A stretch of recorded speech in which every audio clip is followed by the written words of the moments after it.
Dollar. Dirt and money, no soul. Had to go and get it, ain't no time to kick it. Got a stack of flip for my foes. Dollar.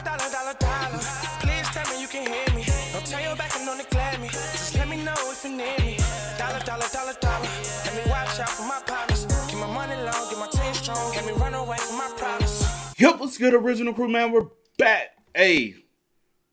Back on the channel. Got another Just Thought Lounge visual this week. The brutal murder of Leon Harris Jr. A true crime documentary. Harrison Jr. Is it Harris? My bad. What I say? It don't matter. Harrison. My bad. Did I say Harris? Harris. It's Harrison. But You know what I'm saying? Did I say Harris? My Harrison. bad. But yeah. Harrison Jr. But hey, with that being said, before we get into it, make sure y'all check out the links in the description box. Down below. You already know where to go. If you want to first support, all you got to do is check out down below. Also, if you enjoyed today's video, like it with a thumbs up. Hey, let's get it. Let's check this out. Let's see what's about, y'all. Let's go. In March 2019, 32-year-old Leon Harrison Jr. was reported missing to police in Georgetown, South Carolina. The mother of his children told police that Leon called the house at bedtime every night without fail, but had not done so in days. Rumors began circulating, every conflict in the young father's life examined. Then, after his body was discovered floating down the Black River, questions arose over just how many people were involved in the plan to put him there. The plan. He said, "We dumped the body." I know for a fact that's what he said. He told you personally, We dumped the body. They ain't got nothing on me. We gonna get off. We got Jailhouse Snitch. Hi there, I'm Kevin, and welcome to Just Thought Lounge. Today's case takes us to South Carolina, where the mysterious disappearance of a father of two leads investigators on a roller coaster of searches, interrogations, and discoveries. Let's take a look.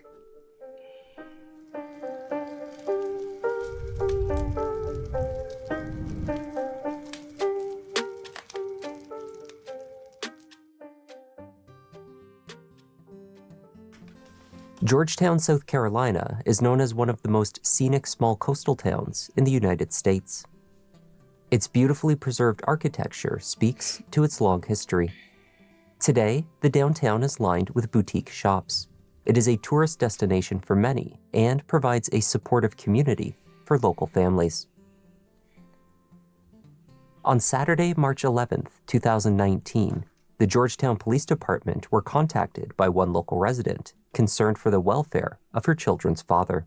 Brittany Green was ushered into an interview room to speak with detectives. She told them that the father of her 11-year-old son and 9-year-old daughter had been unreachable for several days.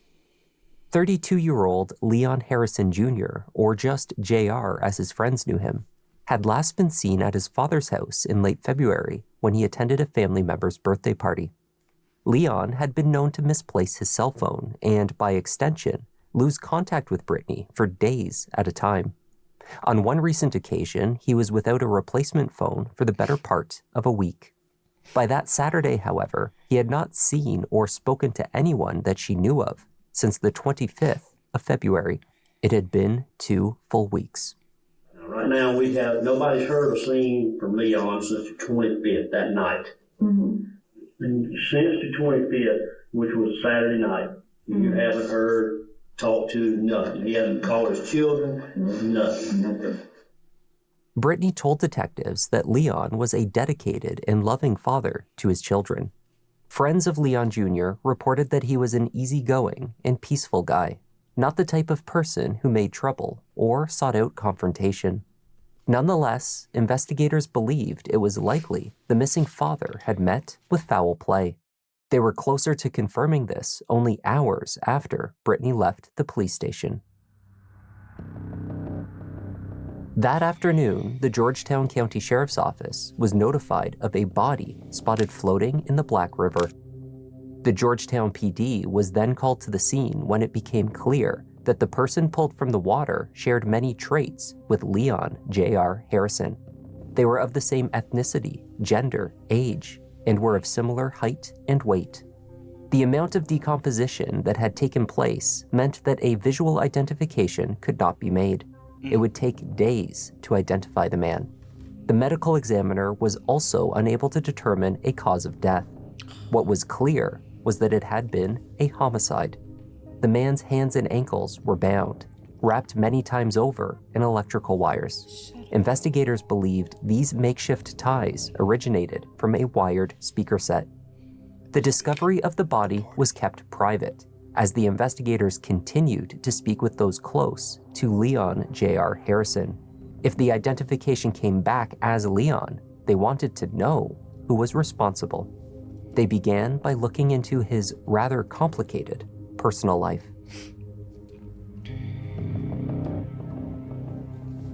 In 2014, Leon married 32-year-old Taish Rue. Originally from Washington, D.C., Taish had relocated to South Carolina alongside her brother, Alex Jr., and her father, Alex Sr. I hope y'all day going pretty good. Mine's definitely is. I'm smiling just because, smiling is just what I do. But I hope you all are blessed. Y'all staying positive. You staying above the water. The couple's wedding took place in historic downtown Georgetown by the waterfall. Friends, family, and the couple's children celebrated the union. The happy newlyweds moved into the Rue family home on High Market Street in Georgetown. Their home videos showed them jovial and very much in love. He's married. But a missing person report is now filed on him for 2 weeks, and it's filed by the mother of his kids, and not the wife. That's the biggest red flag. Let me wait. What are those? Only a few years later, however, the couple began having issues. Those close to them reported infidelity on both sides. The trust in their relationship evaporated, and the couple decided to separate. Okay. Leon moved out. Okay. But the two had problems staying apart, even as they both pursued romantic partnerships with other people. Whether they were planning to reconcile or make their split permanent was a question no one in their life could answer with any certainty in the months before Leon disappeared. Was it only a coincidence then that shortly after his wife returned, Leon went missing? Okay, so I wasn't wrong. Still can't, you know what I'm saying? Because I guess the relationship, nobody really knows, like, the dynamic of the relationship, but y'all do know they still are very much so in communication, very much so are, for lesser words, trying to figure it out. His father, Leon Harrison Sr., explained to detectives that his son divided his time between his wife, with whom he had separated, and that of his girlfriend, a woman named Rosario. He was between the sheets, okay? So he might have been with this girl for a little while, and that girl for a little while. But this girl went out of town for a week. What girl was that? The wife went out of town for a week. Tish? Yeah, she went to wherever she Washington or wherever. She was out of town for a week. So he was with the other girl. Do you know her name? The one in the projects. Rosario? Yes. Okay. He went with her, and they was to the house every day. They were to your house every day for that week. You understand what I'm saying? When this one came back in town, I thought it was over with, but it probably wasn't. So he was probably still conversating with this one and still having conversations. The week before Leon went missing, Taish had taken a family trip to Washington, D.C., where she stayed for several days. Leon had spent that time with his girlfriend, Rosario. But around the time that the birthday party, the last time you saw him, did he make any mention of going back to her? Yes. There's not mention of going back, but always sneaking going back. Not mention. Did he say anything to you, like, I'm going to go back and see my wife? Well, pretty much. On the evening of February 25th, the last day that anyone saw or spoke with Leon, Rosario received a few phone calls from Leon's phone. When she answered, it was not her boyfriend on the other end of the line, but rather his wife. On the first call, she said, Taish began yelling and cursing at her. Rosario hung up. After this, she had at least 2 more calls from his line. Then the text messages began. This had to been after 10 by now. And it was the wife. And all I said was hello. And she started talking, yeah, they are over here. Y'all fucked up. Y'all thought y'all was smarter than me. Y'all was going to outsmart me. Is this the first time you ever talked to this woman? No. Oh, okay. And I hung up the phone. And then she called back maybe like 5 minutes after that, and I didn't answer. I'm assuming that's when she left the first voicemail. Okay. And then a little bit of time went by. Got another call from his phone. I answered because I assumed if he was that intoxicated that he was trying to call me to correct the situation. But it was her again. I hung up the phone. And then that's when I got a text from the phone number, and it said, I can't be with you no more. I don't love you. I never will. But the way that the text was sent, I know he didn't text. He didn't write that. He doesn't use commas in between things or whatever. And if you look at the text messages in our phone, he don't use commas. Rosario did not believe that any of the messages she received on the night of February 25th from Leon's phone were sent by him. These included messages ending their relationship and instructing her not to contact him. I don't love you anymore, one of them read. She attempted to call him the next day and several times in the days following. She was directed straight to voicemail. It was as though the phone had been powered off or the service disconnected. Taish Rue worked for a security company called Allied Universal Security Services. Her role was based at the Georgetown steel mill. When Taish sat down with detectives, she told them about an argument that she had with Leon on the evening of the 25th, after she finished her shift at work. It took place in the backyard, she said, away from the children who were sleeping inside. During their exchange, Taish admitted to grabbing Leon's cell phone from his hands, accusing him of messaging his girlfriend. She acknowledged that she had been angry that night, but downplayed her reaction. Who doesn't call their estranged husband's girlfriend repeatedly to curse and threaten them? The argument ended when her husband left the house. She had not heard from him since. Never. From the time he left your house up until today, he has never texted you, called you. You have not been able to get in contact with him. Nothing. I mean, I can show you nothing. But so your husband, who you was just mad about him talking to another woman, girlfriend, whatever, however you want to put it, you was mad enough to reach out to her, to cuss her out, threaten her, and all this other stuff.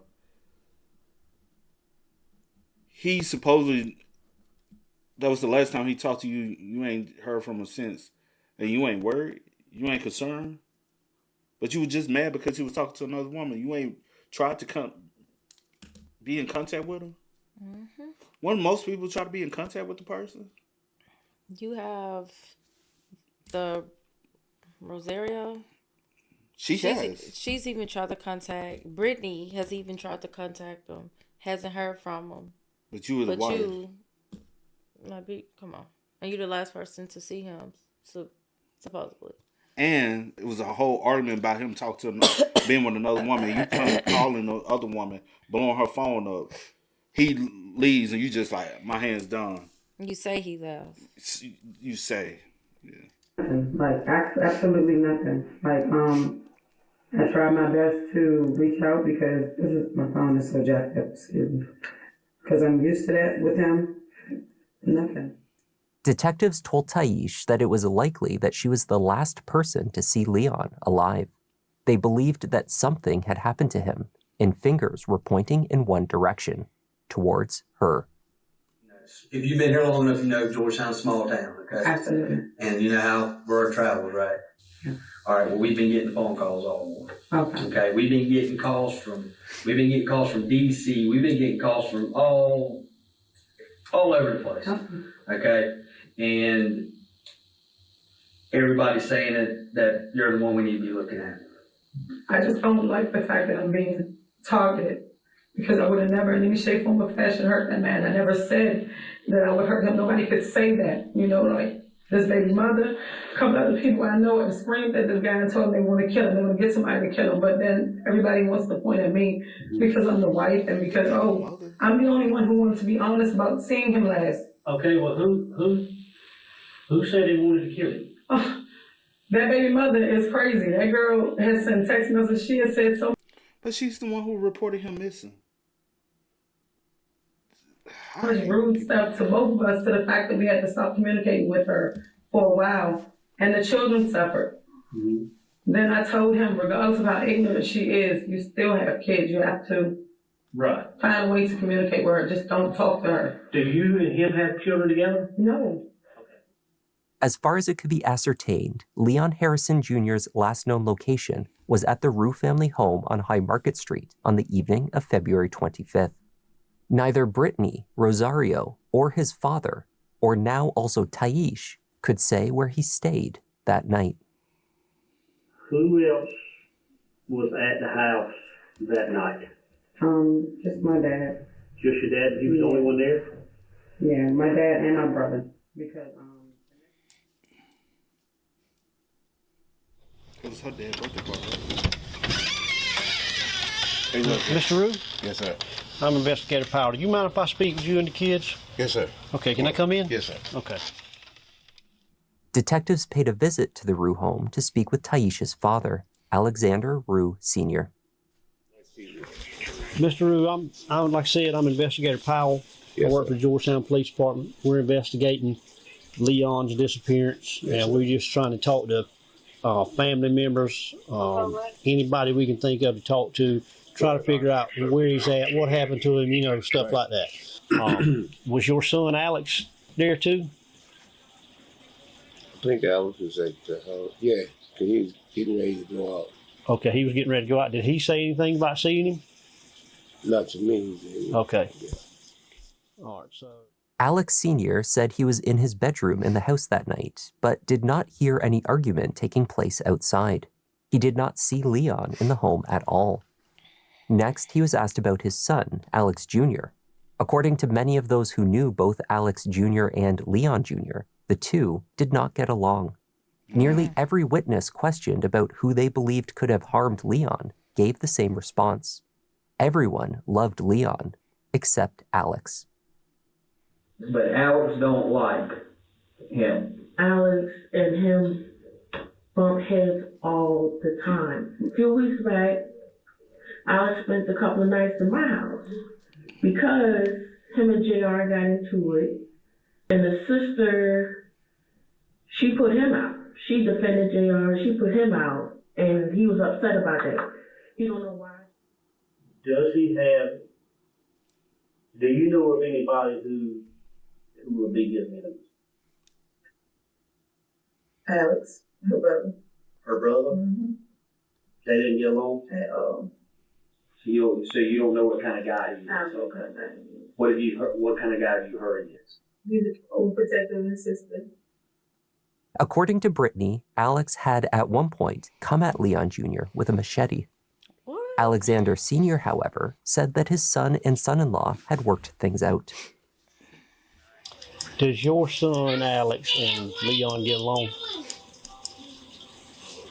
One time I remember them had a disagreement, but then when we went to Washington, came back, they seemed like they got along real well. Just a recent trip to Washington, or yeah. So y'all didn't y'all go the week before Leon went missing? Yeah. And then after they came back, it seemed like they got along good. Yeah. Okay. Yeah, because we left those. I think those two were at the house. Okay. Because they were feeding the dogs and everything, so they got along good. I didn't see a problem with them at all. Yeah.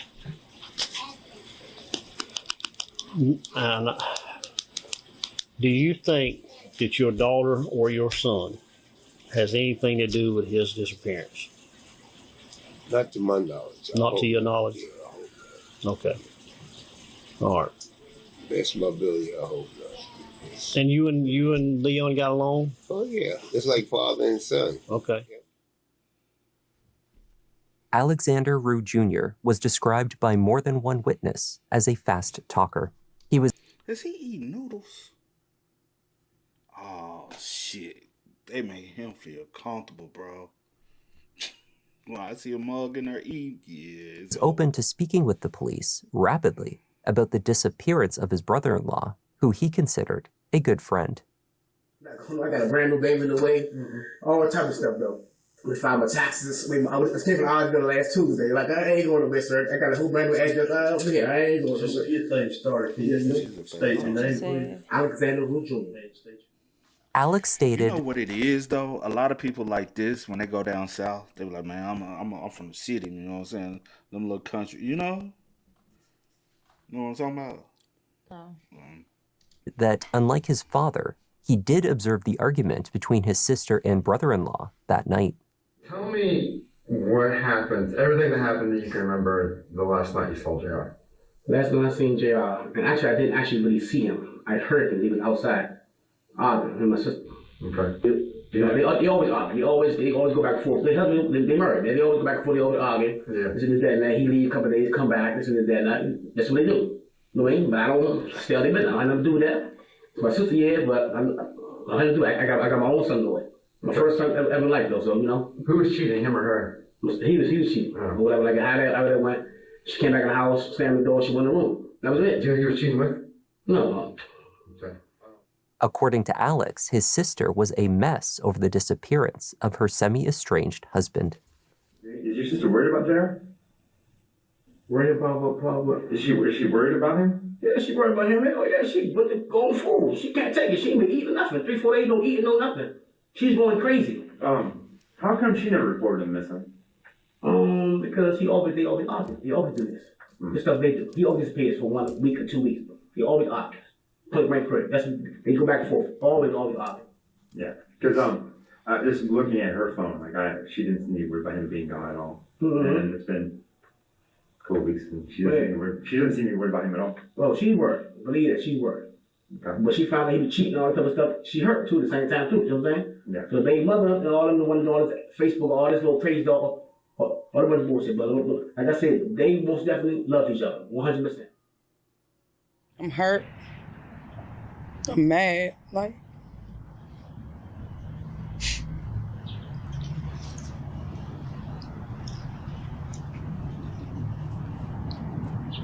I just said I'm gonna stay off social media. I'm gonna stay off all that shit. You know what I'm saying? Like, I'm going through enough, man. Like, this shit kicking my ass. You know what I'm saying? Like, I just feel like he just might be somewhere else. Might be trying to get his mind right. Maybe try and get himself together. I mean, he a Virgo, like me. And the world starts stressing me out. I get out of there too. Shit, while I'm working between us. I don't know, maybe try and fix himself. I don't know what the fuck going on, man. Fuck. All this shit just came about this morning, you know what I'm saying? I get up out my bed. Ain't no tear. On March 14th, 3 days after Leon Jr. was reported missing, the Georgetown PD executed a search warrant on the house on High Market, his last known location. In the bedroom that Taish and Leon had shared, investigators lifted an area rug from in front of the closet, which appeared to them to be oddly placed. Underneath the rug, they lifted a flannel blanket. These items had been covering a section of the carpet padding where the carpet itself had been cut and removed. Visible on the padding was what appeared to be a spot of dried blood. A field presumptive blood test of the spot was conducted. It tested positive. While the area was being examined, a stack of boxes that appeared to be out of place in the front of the bed was also moved. There, they discovered yet another piece of missing carpet, the padding beneath stained with a blood-like substance. There were yet more discoveries made in the bedroom. There were smaller stains on the fitted sheet on the bed. Once removed, more significant stains were visible on the mattress. On the corner near the headboard by the bedroom door, there was a stain on the underside. A similar one was found in the same position on the box spring. When forensic teams applied chemical testing to targeted areas across the home, they uncovered latent blood evidence in the form of transfer smudges. These were in the bedroom, but also the hallway and into the kitchen. It would take some time before the blood tested in the house could be confirmed as Leon Harrison Jr. So what you saying? My bad. You didn't have to. Did you say shoot him? No, you said that, and Yeah. I said either that or beat him to. But yeah, so one or the other. That's a lot of blood loss. And just like different, like little, like in the on the carpet, more on the carpet in front of the closet, then but another, on that bed was and then a on the lot. bed, and then somehow on the frames of things, maybe trying to get away. You know what I'm saying? Like smudges here, like on the sheet. It's too much. In your bedroom. In the meantime, Taish was confronted with questions about the apparent murder scene they had uncovered in her bedroom. You want me to tell you what was also like pretty odd to me, which I knew something occurred in the house, especially with you being the last person to see him. The fact that was there too. Right, exactly. The fact that you specified, which was just strange, that y'all was in the backyard having this argument. You know what I'm saying? When y'all are used to arguing in front of people, obviously, because people already said y'all argue all the time. So why go to the backyard? I get that you said so y'all won't wake the kids, but 9 times out of 10, kids hear y'all arguing all the time. So y'all would have just went in y'all bedroom. Y'all wouldn't even, you know what I'm saying? Not outside in the backyard, distancing yourself. They had uncovered in her bedroom. In the room, we found 2 pieces of missing carpet. Yeah. That had spots on them, and we tested spots, and they tested positive for blood. And our question to you is, why? Do you have any reason why? Those pieces of carpet was missing before me and my husband even separated. He took them out. So But it was blood on the mattress too. That soaked all the way through. Yeah, from me being my period. It's my blood. I pretty much, when I was pregnant, I had that bed when I was in DC, and I had an issue. Accident. Mm-hmm. And then also recently I had an accident as well. That's normal. It didn't make no difference to me. But there's also some stuff in the middle bed that looks like splatter that would not have been from a period. You guys can look. Y'all do whatever y'all feel y'all need to do. We're going to test it. We're getting set off to test. Absolutely fine to me. I'm not going to sit here and fall into this that you guys are trying to do. You guys just want to pin somebody. And no, that's why you're torturing me half to death. But it's okay. No, we find it in the house. We have to ask questions. We can't. I understand. So that's why I'm trying to cooperate as much as I can. Yeah. So you said Leon cut the carpet spots out. Yeah, like we did this. After y'all moved in. Not even after, like maybe like a year after we've been there, we decided what he was doing, he cut it out because he wanted to take a sample of the carpet, and he said that he was going to find some guy, he had some guy that he was just going to put down new carpet. So that's why he did it. But it's been like that. Like recently I threw a blanket over top of it, and I bought a new carpet when I was in DC. Recently. If it's been like that for a year now, why would you put that? Like, it wouldn't have bothered you. You know what I'm saying? Because it's been like you've been looking at it. Yeah, recently. But that's also that subconscious. Recently, I threw. But damn, I just said recently. Damn, and so she's quickly trying to think of an excuse. Recently, I threw a blanket over top of it, and I bought a new carpet when I was in DC from Ross to put over top of it. Yeah. You can check all that. It's on my credit card records or whatever. It's just a recent. I just recently put a carpet down because I didn't want to keep throwing a blanket over top of it. Yeah. Taish told detectives that some of the blood in the room was from various injuries. The staining on the mattress was there when she acquired it, she claimed. The bed set had been her mother's and passed down to her. In response to queries about her brother, Taish rejected the idea that he hated her husband. He would not have done anything to harm him. Besides, she said, there was not enough evidence at this stage to suggest that Leon had met with foul play. I don't think if I sit here and I say that I do not want to repeat what I've already said to you, that you can tell me that I'm guilty.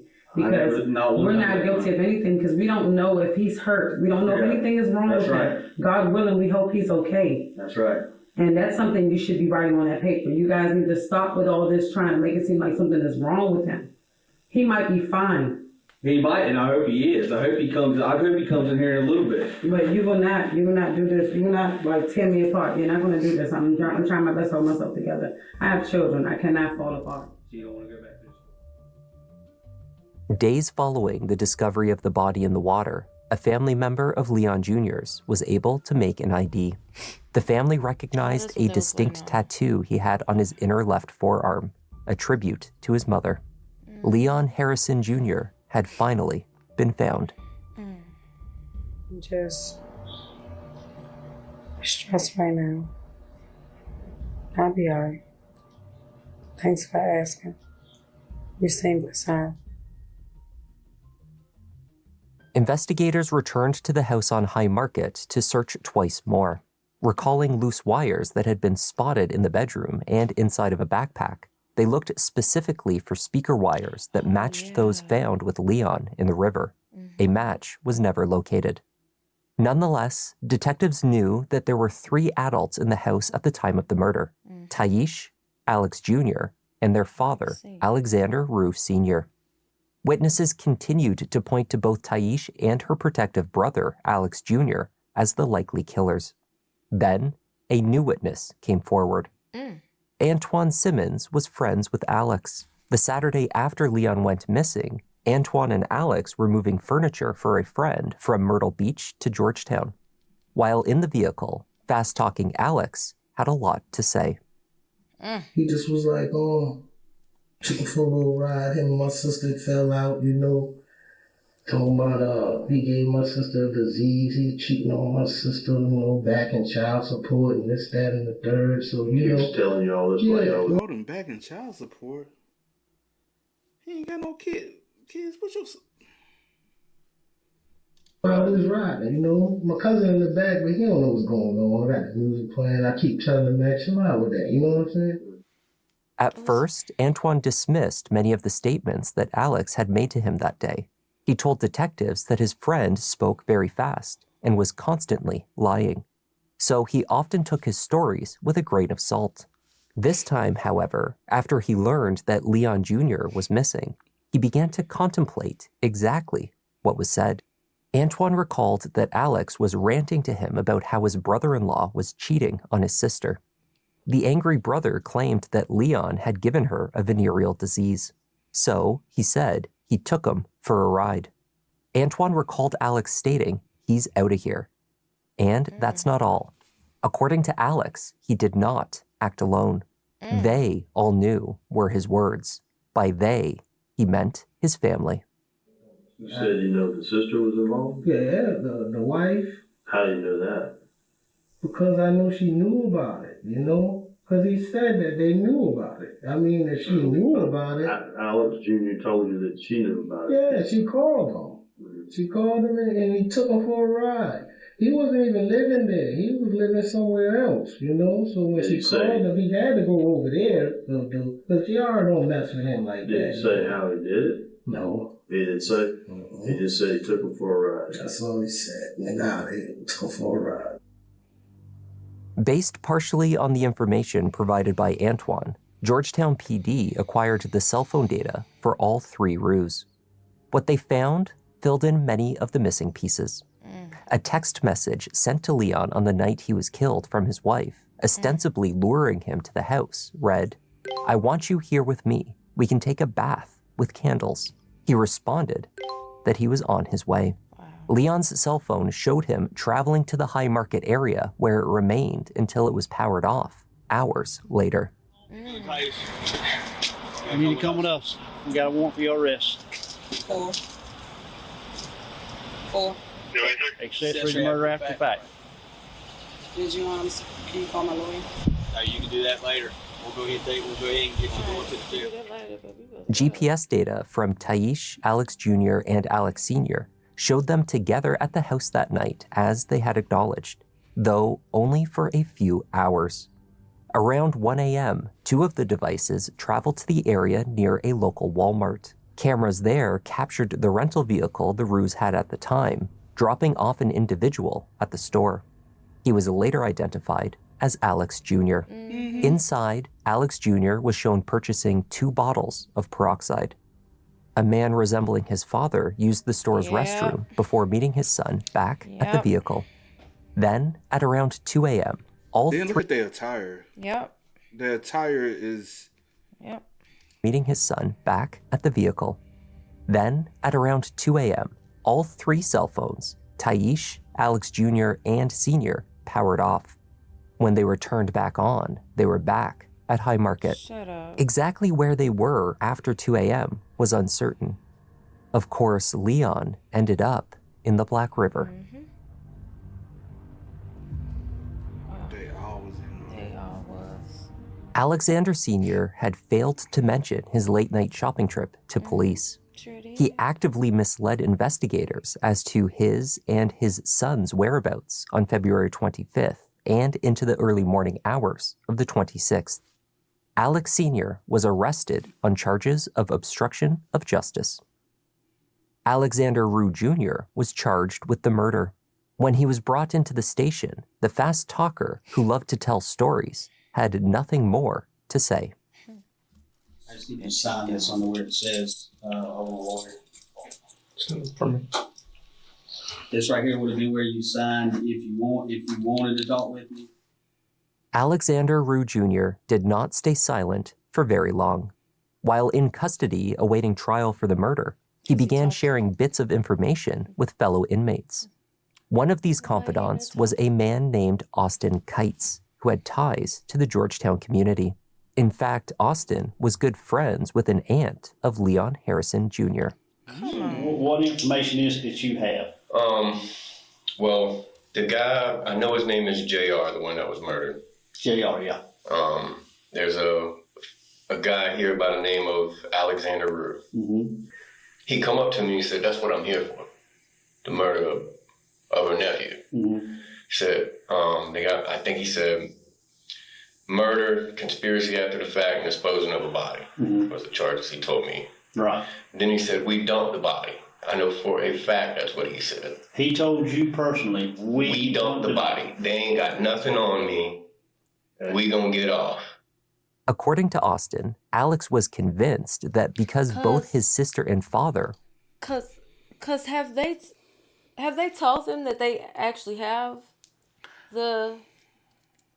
Cause I'm sure they know. Because for him to say that, he think that maybe the body's still in the water and they don't have nothing. Well, or I'm sure the family thinking possibly know, and it's kind of a small town. Probably got back to them because after they discovered their body, they had to contact first of kin. Or maybe he think they just don't have much or evidence or DNA or something. What's her name? Brittany, the mother of his kids. Yeah, because she reported him missing. So once they recovered the body, was able. Oh, his auntie identified the.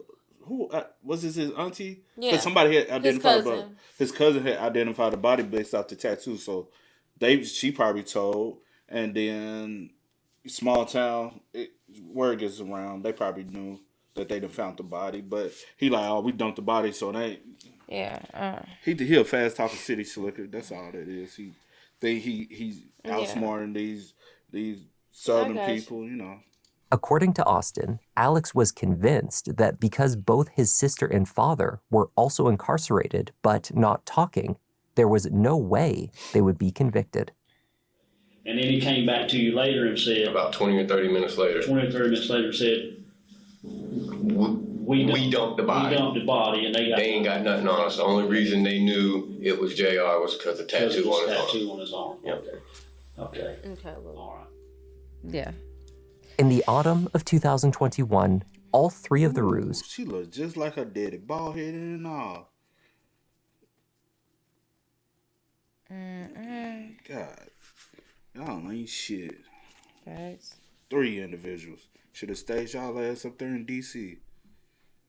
stood trial for murder, desecration of human remains, and obstruction of justice. In late October, Taish and Alexander Jr. were convicted.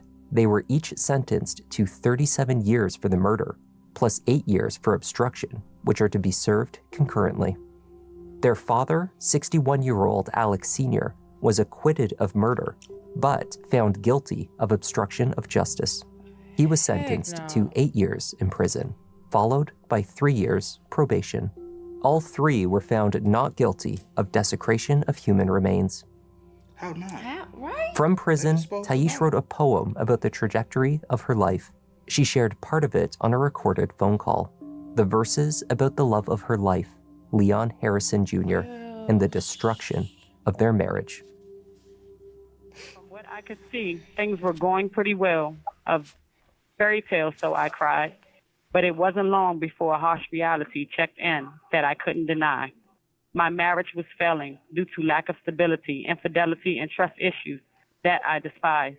Some days were okay, but most were not, and shocked by what was being done in the dark on both ends, bottom line. Then the inevitable happened that changed my life as I knew it. I had been accused of some things that I would have never thought of doing. I was thrown in jail, mentally, physically, and emotionally.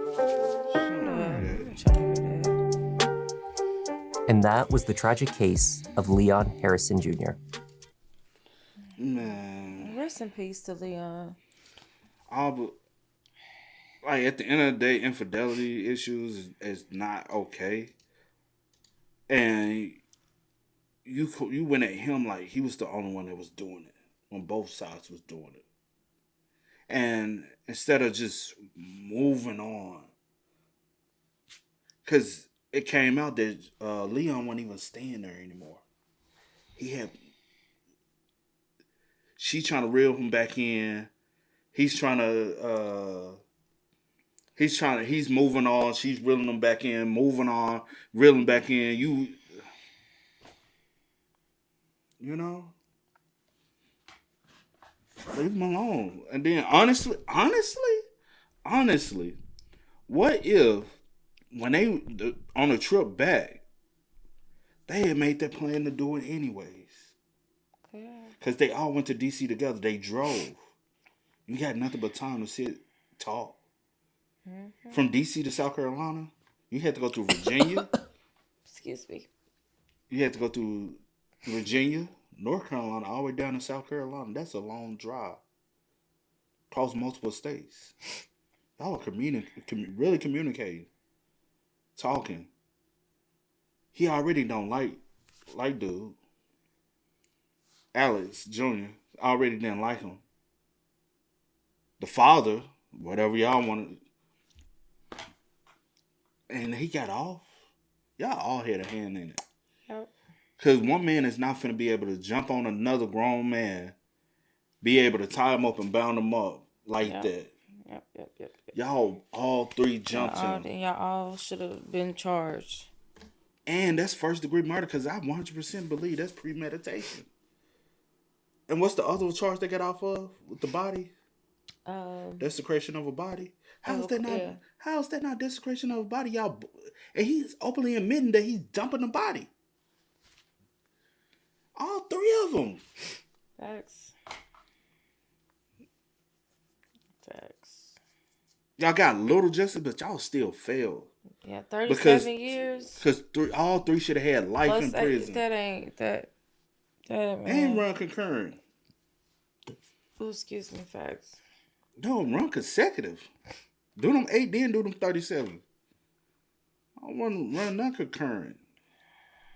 All three of them deserve life in prison, because even when y'all went in, the fact that you even text him like, "Hey, with this little take a bath with some candles," you knew then.